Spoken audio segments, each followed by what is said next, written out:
जाइत ना हम। ढेर तोहर जिभिया लपलपात रहा कटहरवा के लेके।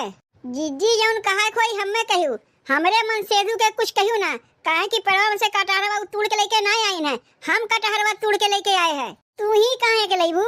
आधा आधा का मतलब का होता है, पहले तू हमें समझा दे, तब हम तोहरे मन से कुछ नहीं कही।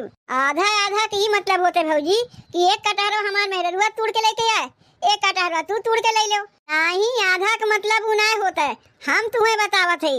आधा का मतलब ये होता है कि एक कटहर जब तोड़ा जाई, आधा तोहर मेहरारू लेके जाइए, आधा हम लेके आई। तोहार मेहरुआ हमारे साथे बेईमानी करत बा, खड़े कटहरवा लेके चली आए। देखो भौजी, केहू केहू से बेईमानी नहीं करत बा।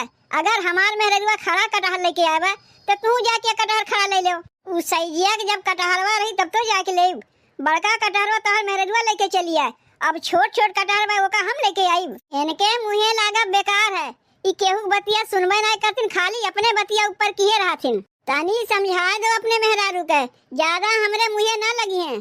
बिना हमसे पूछे कटहरवा तोड़ी कैसे, पहले हम ही बताओ। अरे जा दे भौजी, का